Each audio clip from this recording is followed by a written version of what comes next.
There is a 40-second moment in Season 2 where Rick Sanchez sits alone in a garage, builds a machine designed to kill him, and nearly uses it. No one is watching, no one comes running. He survives by accident. The next morning, Jerry mows the lawn. That moment is not the worst thing on this list. Rick and Morty is one of the most beloved animated shows ever made. It is also, underneath the jokes and the portal guns and the interdimensional chaos, a show about people getting genuinely, permanently damaged by the things that happen to them. The damage does not reset. The damage accumulates. And across 10 sections tonight, we are going to sit with all of it. The Cronenberg world, the room under the garage, the love story Jerry deleted by pressing the wrong button, the origin that explains everything and fixes nothing. Welcome to Ricktopus. Let's get started. The day Morty buried himself. There is a moment in Season 1 of Rick and Morty that most people remember as the love potion episode. The funny one. The one where Morty wanted a girl to like him and Rick made it weird. People quote it, they laugh about it, they move on. But if you actually sit with what happens at the end of that episode, not the monsters, not the chaos, not the gross out body horror,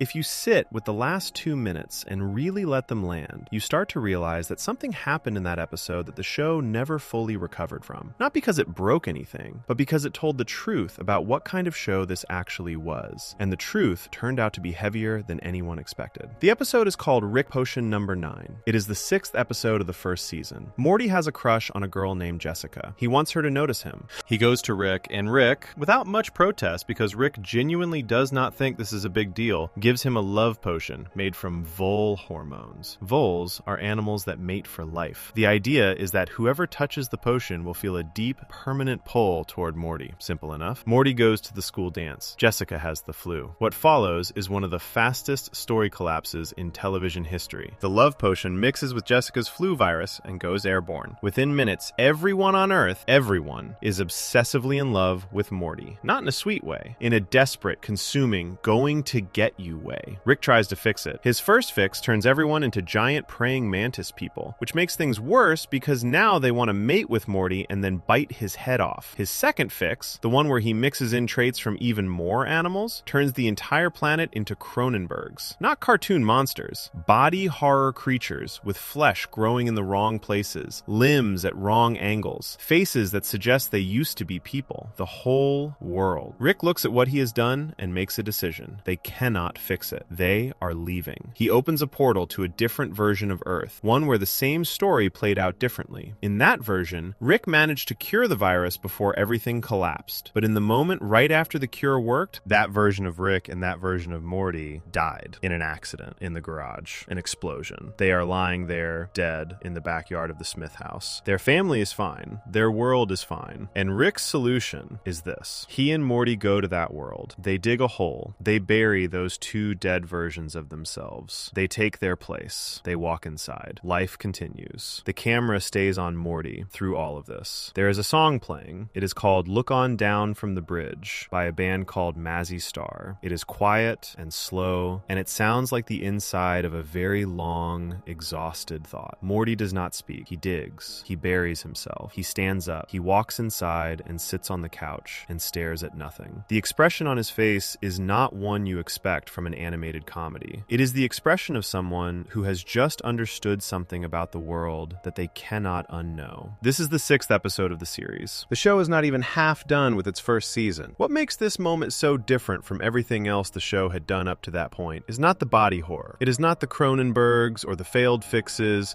or even the scale of what Rick accidentally destroyed. It is the specific choice Rick makes and how casually he makes it. He does not try harder. He does not push for a third or fourth solution. He does not call anyone for help or express guilt or even pause in any meaningful way. He looks at a planet full of people he has permanently ruined, shrugs in the way only Rick shrugs, and relocates. The original Beth, the original Summer, the original Jerry, Morty's actual family, are alive in that ruined world. They will never know where Morty went. He will never see them again. Rick does not acknowledge this is a loss. He treats it the way you treat traffic. Morty is 14 years old. The thing that separates Rick and Morty from other shows that play with dark material is that it does not cut away from the damage. Most animated comedies, even the smart adult ones, either joke their way through the dark moment or skip ahead to the part where things are basically okay again. Rick and Morty does neither. It lets Morty sit on that couch. It plays the full song. It holds on his face long enough that you feel the weight shifting from funny to something that does not have an easy name. The show had told you before this episode that Rick was reckless. It had shown you that his experiments go wrong, that he is selfish, that he does not always think about Morty first. But reckless and careless are one thing. This is something else. This is Rick destroying an entire world through laziness, because a chain of half-thought-through fixes was easier than stopping and starting over, and then solving the problem by finding a clean version of that world and stepping into it like changing into a fresh shirt. The billions of people in the Cronenberged world do not register for him as a loss. They register as an inconvenience he has navigated around, and Morty goes with him. That is what the episode is actually about. Not the monsters, not the potion. The fact that Morty, who clearly understands the weight of what happened, still gets in the car, still picks up the shovel, still digs the hole. Because what else is he going to do? Where else is he going to go? Rick is the only one with a portal gun. Rick is the only one who knows what just happened. Rick is the only one who can get Morty out. And the price of getting out is going wherever Rick takes you, and accepting that the people you left behind are just gone now. There is a detail at the very end of the episode that does not get talked about enough. After the credits, the camera cuts back to the ruined world, to Morty's actual family, the original Jerry, the original Beth, the original Summer, living in the wreckage. And they are okay. Not okay the way things are okay when everything is fine. Okay the way things are okay when you have no other choice. Jerry is more confident. Beth seems almost lighter.